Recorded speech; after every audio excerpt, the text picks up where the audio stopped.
Holy Spirit, may you reveal, even in the things that strike us as foolishness, your power which lies within them. Amen.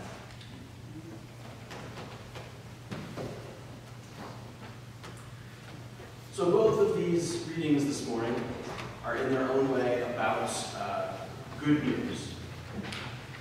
About seeing a sudden light in the darkness, about the rod of the oppressor being broken, about rescue, and about the surprising power of God that comes not from eloquent wisdom, but from the simple declaration of good news.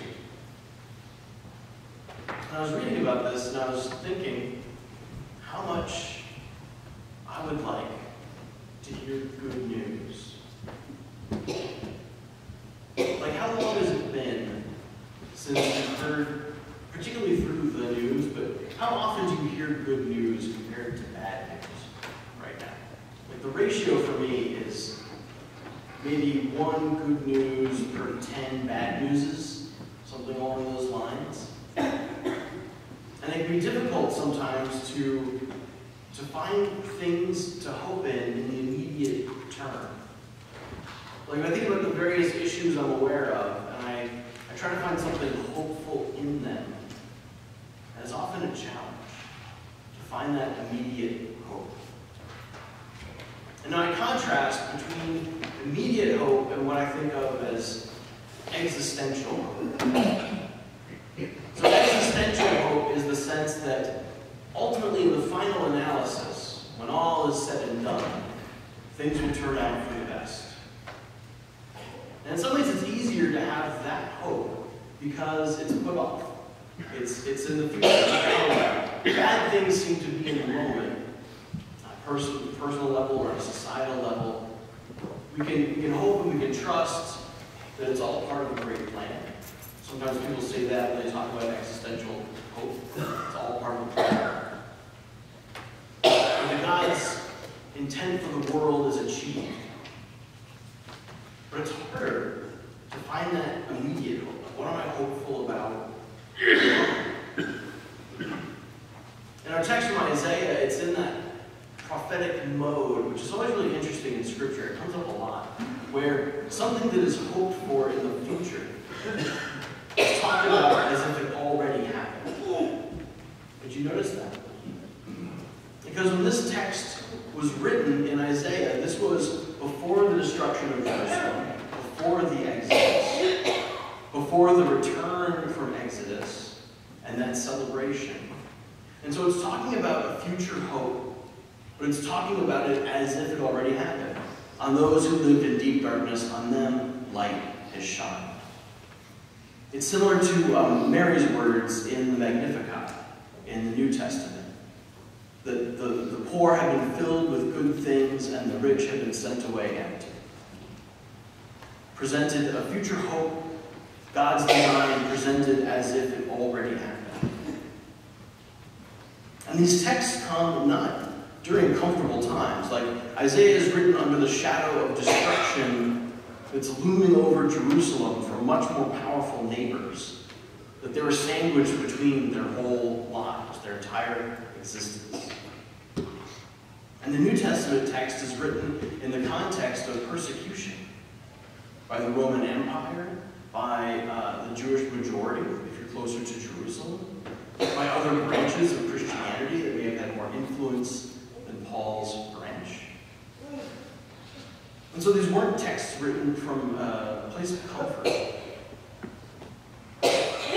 And they are texts of hope and of good news. Sort of the future spoken of as if it has already happened. The good news, or the gospel, which just means good news, as expressed in these two different places, is a good reminder that the gospel, the good news, takes many forms. Like, there are people who will present the gospel as if I could tell you a sentence, and that sentence would contain the whole gospel. Or even a paragraph, that would cover everything. That the gospel, some people present the gospel as one thing. And if you know that one thing, then you're good.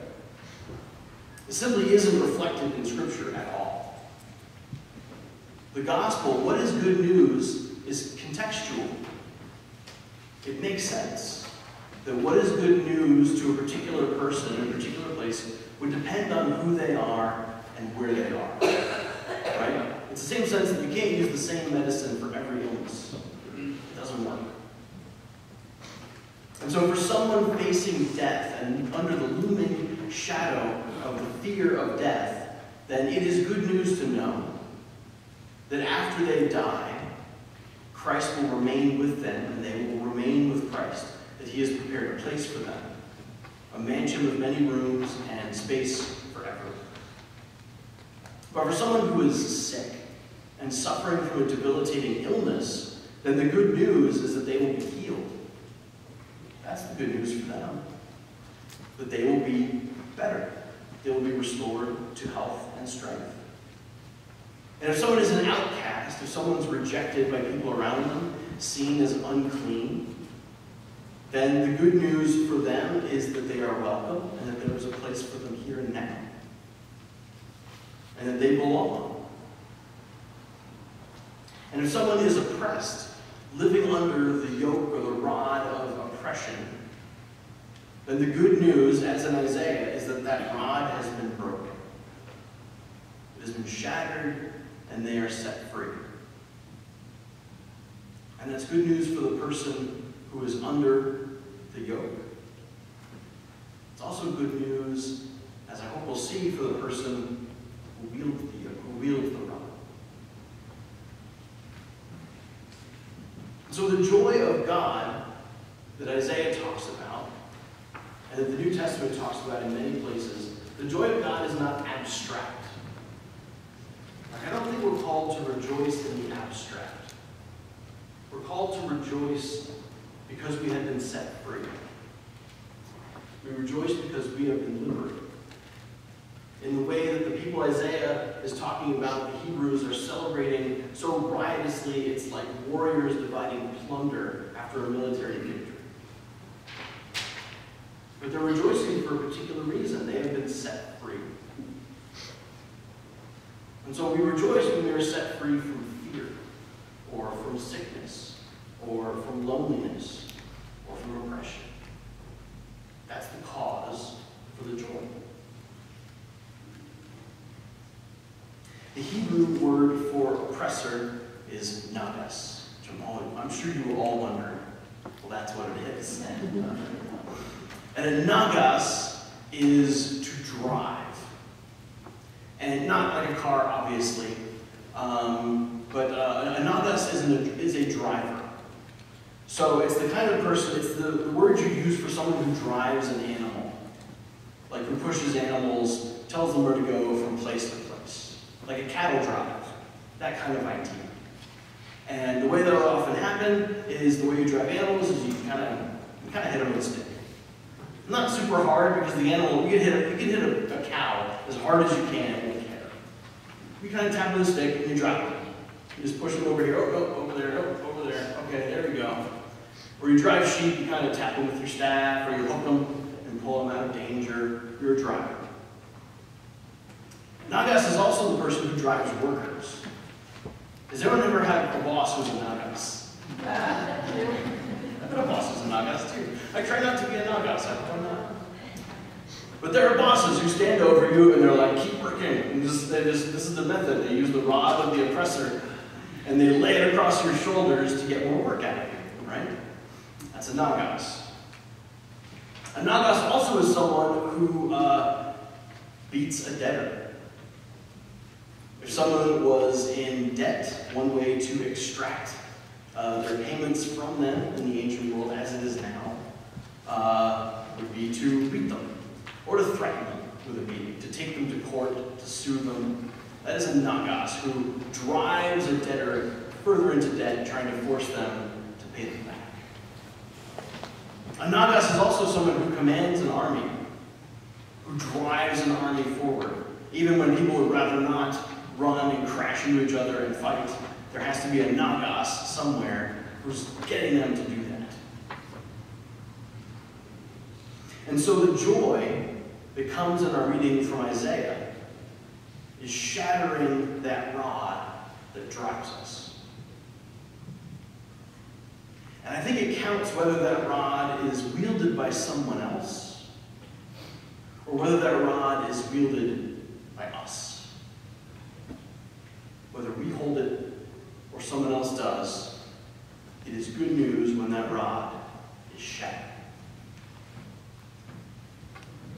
If I describe someone as driven, I think they would probably take that as a compliment. Like if someone described you as a driven, would that make you happy? It would make me pretty happy, actually. If someone says, oh, Pastor Doug, he's very driven. Oh, thank you. Because we think of it as someone who is hardworking. I thought about being driven in the context of the driver being an oppressor, whose rod God intends to shatter. And that kind of put it in a different context for me, this idea of being driven. As a people in the United States, we tend to be very driven. Like, we are well known in other countries for being like workaholics. That's a reputation that we have in other places in the world. Like when people in Spain are having a 3-hour siesta, we being driven. And when people in France have a 4-day work week and a 6-week paid holiday, we are driven. Haven't taken a day off in 20 years. We're driven. And so, over the past 30 or 40 years, we have been working harder. We've been working longer hours. We have been increasing productivity by 100% or more, depending on the industry, because we are driven. But that being driven drives other things. For example, wages have been flat. So if you chart productivity, it does this. And if you chart wages, they do this. It's a slow drop at the end. So all that being driven isn't getting us any more money from our productivity on average. We are also getting sicker over time. We are also becoming less and less happy. We are the only affluent society where life expectancy is going down. That's just us. And so I wonder about this reputation to be driven, this desire to be driven. Whether we're being driven by the outside, or I think at least as often, if not more often, being driven by ourselves. Taking the rod, hitting ourselves over the shoulders. Keep going, keep going, keep going.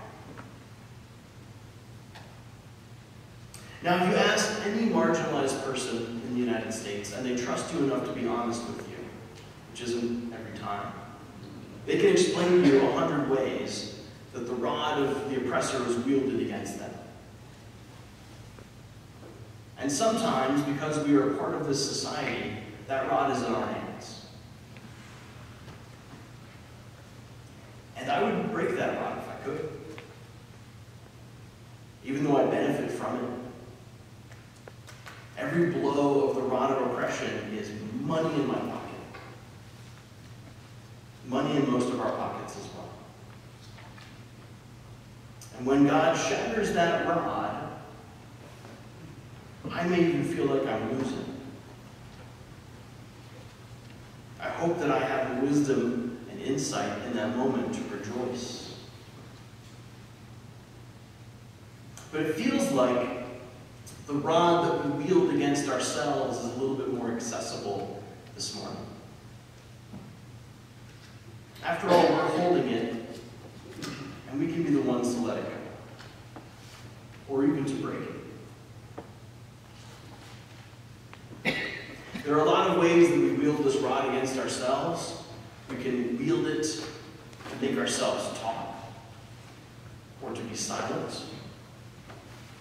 We can wield it to make ourselves overwork, or to drive ourselves into like a quiet lethargy, where we feel like everything is too much.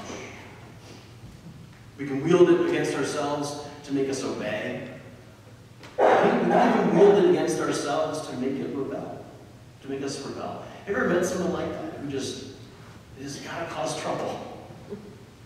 And I feel like that's the rod that they're driving themselves with. Things get quiet, time to cause some trouble. And ultimately, we drive ourselves to death.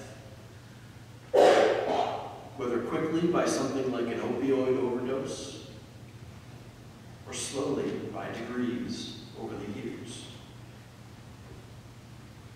We drive ourselves to perish, to use Paul's words.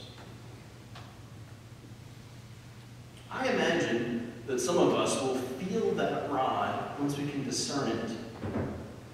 We will feel that rod strike us before this service is over. I'm pretty confident that we will all feel that rod strike us before the end of the day. I can't tell you what it's like for you. I can only say, if you watch for it, if you wait for it, you'll feel it. It can seem foolish to break the rod that drives us. Like, what are we if we're not driven? Like, if we stop hammering on ourselves in that way, I think we're afraid of what will happen, of what will become. We won't be ourselves anymore, maybe. People won't notice us anymore. Or they'll notice us. But it only seems foolish because we are busy driving ourselves until we perish. It is the power of God to break that rod for those of us who are being saved. You can tell when someone has been saved from this rod. They shine like a light in a dark place. They rejoice, and it's a genuine rejoicing. If you watch for it, you can see there aren't many people who have had this rod shattered, but they're out there. And when you see them, you know. And so this morning, I ask that we pray for God to help us to shatter every rod of every oppressor. The ones we wield against others, the ones wielded against us, and the ones we wield against ourselves.